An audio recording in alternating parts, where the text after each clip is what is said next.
Hey there. Today we're talking about power.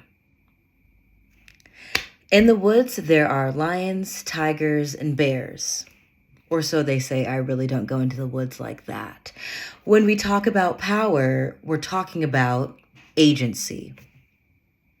Agency is simply your ability to do or be or go as you please. You probably have full agency when it comes to the basics in life. You can eat what you want. You can drink what you want. You can go where you want, do what you want, and love who you want, at least for now. Any action or way of being that you get to decide on is a form of personal agency. This is a great time to think about a few forms of agency you enacted today without any hesitation. So pause and think, what did I do on my own volition? Nobody told me. I just did my thing. I ate this. I went there.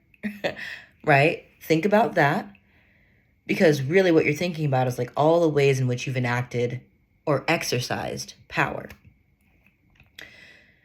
And Robert Greene's, some honestly random white guy, in his 48 Laws of Power, he outlines all the laws of power over another. And I want us to be very clear because there are different ways to use power. Power to, power with, power over. And he focuses on power over. His first law is, quote, never outshine the master. Reading this law may make you feel disgusted because it definitely made me feel pretty icky. And that's because you and I are picking up on the dark energy behind this supposed law. The first question I'm struck by is, why would a master of anything be worried or threatened that someone could outshine them? Doesn't that sort of presuppose hella insecurity within the master? Let's be even more specific. Why would Beyonce be worried about someone outshining her? How absurd, right? So hold that absurdity in your mind as we start to go through a little bit more about what this law and the rules of the law mean. So Greene declares that all masters, essentially, are fearful, insecure, and vain. Yikes. He recommends the following to ensure that you never outshine a person who has more power over you.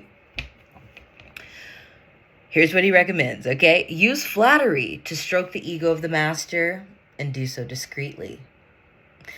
Play dumb and act naive so that the master can feel powerful whenever interacting with you. And tone down your humor and make sure the master is always seen as the witty one. To me, this is horrible advice. Really, really, really, really bad advice. For one, I don't actually think that I have a master on earth. Okay? So nobody is really better than me. I take offense to the idea that someone or any human would legitimately be my master. And maybe that's because I'm black. And there was a time in kind of recent history where in the United States of America, black enslaved persons had masters.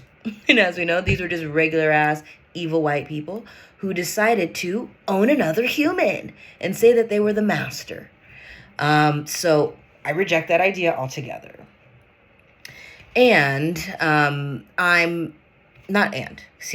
So rejecting that idea, full stop, that's gross, ill. However, I am open to the wisdom of those who have more autonomy or maybe more authority than me at this point in their lives. Let me give you an example. Like, I respect my grandma, who definitely has some wisdom to share with me from just living a life longer than me. I'm receptive to the guidance that my husband offers to me because he's 19 years older and he actually knows more about like taxes and stuff than I do. So I'm going to defer to him. I'm going to follow his lead.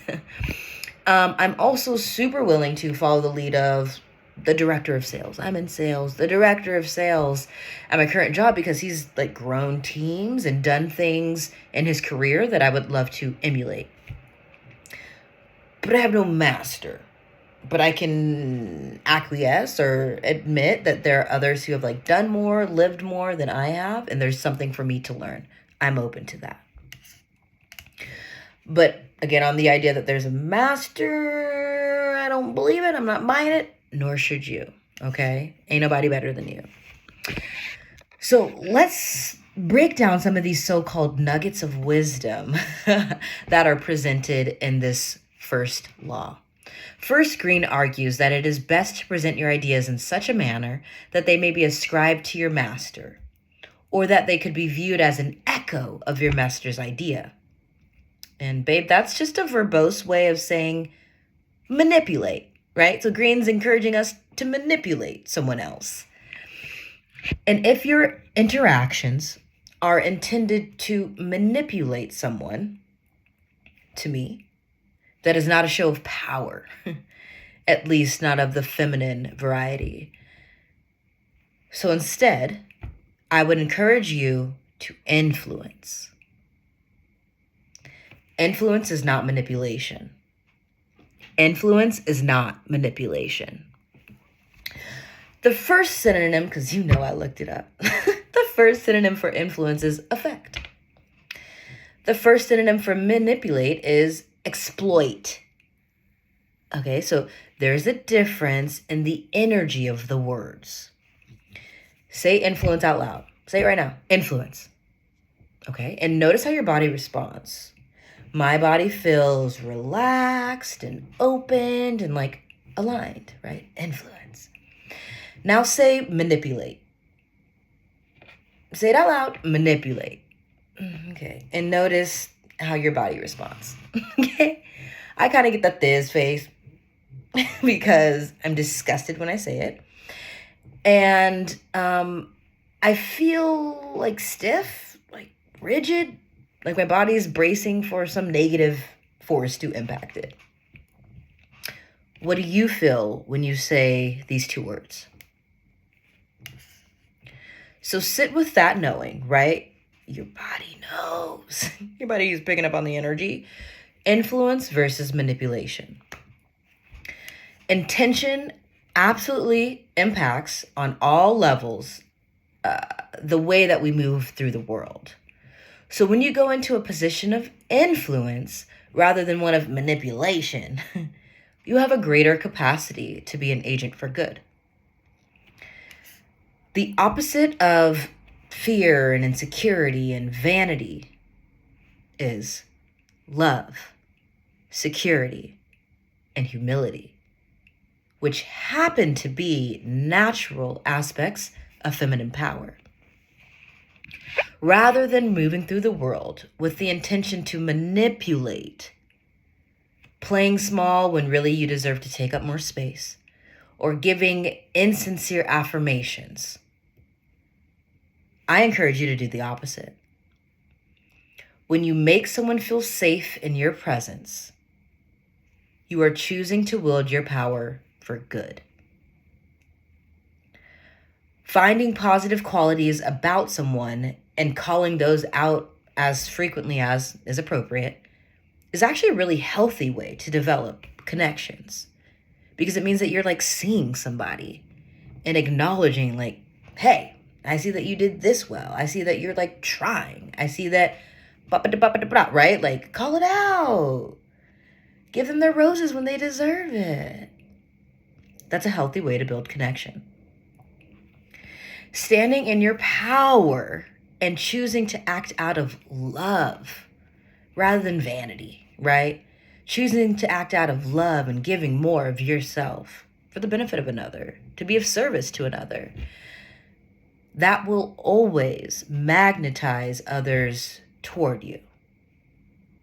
So you'll never really have to worry about outshining anyone when you influence through the embodiment of your core values.